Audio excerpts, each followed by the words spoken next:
sanitary towels, feminine hygiene products, periods, Tampax. Hello and welcome. My name is Paul and you're listening to English Podcast with Paul. As always, unscripted and unedited, but you will see me looking at my notes occasionally. So, if you're in the car, please focus on driving and concentrating on the road. Otherwise, turn up that dial, crank up the volume, put in your headphones, and listen away for your pleasure. Okay, so sanitary towels and periods is not a thing you'd hear men talk about often. So why are we talking about it today? Well, many governments are run by men, and men often overlook the needs and necessity of women to feel safe and comfortable that there is going to be hygiene products to use. So for example, if you go into a public bathroom, there generally is toilet paper, there's loo roll, and almost always there's soap to wash your hands. Often there's a way of drying your hands as well. But soap is obviously a necessity that you need. You can't deal without soap. And you can't deal without toilet paper. You need toilet paper. And you also need feminine hygiene products. It seems unfair that there's toilet paper and there's soap, but not feminine hygiene products. They say a woman can have a period for around 40 years of her life. That's a long time. And there are many situations and many people that just cannot afford it. If you have to think about whether this budget you have, you can feed your children for an extra day, or lunch boxes, or feed yourself, or go without these feminine hygiene products, then that's a really sad situation to be in, where you have to think about your child's food or your feminine hygiene product. That's a horrible place to be. And another study says that women are much more likely to shop and go to a service, maybe like a cafe or restaurant, that has free hygiene products. Why do women have to put up with empty machines or not being able to have free and easy access to sanitary products? It's not a choice that they've made. I think I'll have a period this week. Yes, that's my choice. It's part of evolution. It's part of the body. You can't get away from it. Why should our daughters and wives and sisters be anxious that when they go to education or they go to the shopping center or the mall, that they cannot feel comfortable and safe and relaxed knowing there's going to be some feminine hygiene products in the bathroom? Most women carry some with them in their handbag and are discreet about it. But sometimes you get caught short. Sometimes you're unlucky that you don't have one with you. Maybe you changed your handbag. Maybe your handbag was stolen. Maybe you're homeless.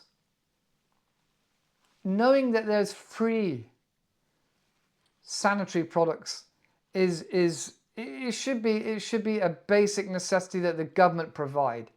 So my argument is, in the UK, you can get condoms for free. So sex isn't a necessity, it's a choice for fun. You can get it for free. You can even get the morning after pill for free. But something like basic sanitary products that you have no choice over, you have to pay for. And price has gone really, really high now with COVID and the supply chain. It's really, really a difficult time for women at the moment, especially if you're homeless. What's the alternatives? Packing yourself out with loo roll, some toilet paper in your underwear and your knickers. That's really, really not a good way to be. It's just not very hygienic. Okay, so I've also talked about the benefits, I suppose, of having free condoms. You know, you may reduce teen pregnancies.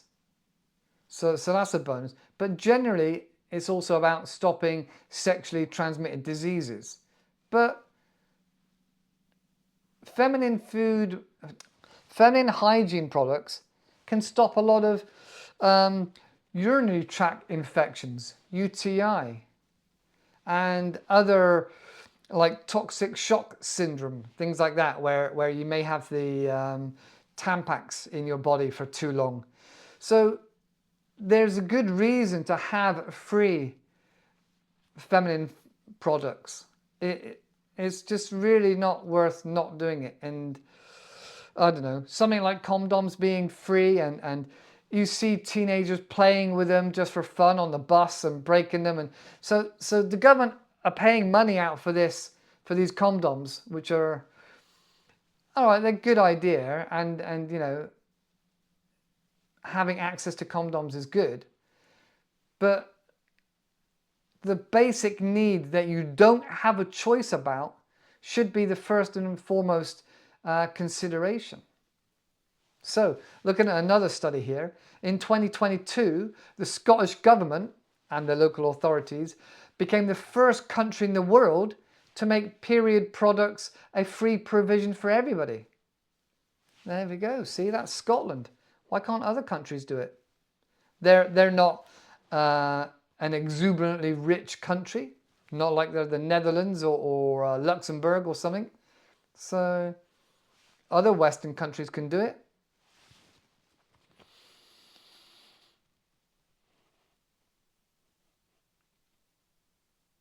Yeah, and I mentioned like the morning after pill is free, condoms are free. What other things are free? You know, what other things are the government paying for where they could be putting their money to help women? Imagine the cost. So if you took the money that students had lost through missed education, or the money missed by revenue where a woman chooses not to go to the shopping mall or not to go into a particular restaurant because they do not have feminine period products, feminine hygiene products. If you took that money that's being missed and lost and you just put it into free products, free sanitary products, that would definitely balance out. It really balance out. It would be better for the economy and better for the management, financial management of that service, that restaurant, that cafe. So I definitely think that's a way forward. So, and I'm really surprised and happy that Scotland has become the first country. Do you know of any other countries that are doing this now or working towards it? Let me know in the comments. Let me know. Something else I wanted to talk about was alternatives. I just remembered. There's an alternative. The Moon Cup. The Moon Cup. I'm sure there are other alternatives, but not everybody is as hipsterish or is comfortable with their body and their body chemicals and liquids and fluids. But the Moon Cup is like a plasticky, soft rubber, what do you call it? Egg cup, I guess, with like a teat on the end. And it's a bit like the cup, the contraception device that women put inside themselves. So it cups inside. I'm not the best person to talk about this really, but I've seen them and I'm aware of them. So it's like a cup that you put inside of you for contraception. So it squeezes so you can flex it inwards, put it gently inside yourself, and then as you release, it pops back open to its proper shape, which then makes a seal around the inside of a woman, and it stops the fluids and the liquids from seeping out into clothes. Now, I understand a lot of people would find this unusual or unfamiliar or maybe even disgusting, but they are very popular, especially in more woke cities and countries. My personal connection with these has only been through a friend that used one. My wife never used one. My other women in my life have never used one. But I do know they're out there, and I know you can clean them quite quickly. And you can either take it out and pour it down the toilet, or you can put it into, I don't know, compost or whatever, because it's a natural biodegradable fluid from the human body. But I know women that rinse them out and then, or sterilize them and then put them back in again when necessary. And having more than one available obviously is good. So there are alternatives. There are alternatives. Okay, so moving on a little bit from those alternatives and what the government offer, what other stupid things or what other things do your government do that is not good for the people, for the nation? What other silly decisions do they make? So, for example, my government puts down like concrete spikes in the pavement underneath bridges or underneath particular shelters. You know, maybe like a dead area that's not being used. So maybe like a small bridge and things like this. There's concrete spikes to stop homeless people from setting up camp and sleeping under there. I mean, how mean are you to do that, to stop homeless people from seeking shelter from the rain and the wind elements? I think they say you got to judge a nation on the way that it treats its most vulnerable. I'm not sure if it's Russell Brand that said that. But judge a nation on the way it treats its most vulnerable. That's an interesting phrase. Another thing my government does, they put these silly armrests on park benches so you can't lie down on them. Another thing they do is they put little metal rounds, sort of soft, round, not soft, but rounded metal, I don't know what to call them, markers along edges of concrete benches so the skateboarders can't go along and grind along them. And they put those everywhere. Just mean and not necessary. It's like when people put spikes on their wall outside their house so kids don't play on it or stand on it. Some things are just mean and shallow. There's no point in it at all. So what things do your government do that are mean or not necessary, not nice for the vulnerable people in your community? Let me know down in the comments. Okay, so if you've experienced period poverty, or if you've experienced somebody, you know somebody that's experienced this, or you yourself have anxiety or concerns about periods and basic feminine hygiene products, let me know down in the comments. Let me know your thoughts and your opinions. What do you think about it? Am I being over the top? Is it unrealistic?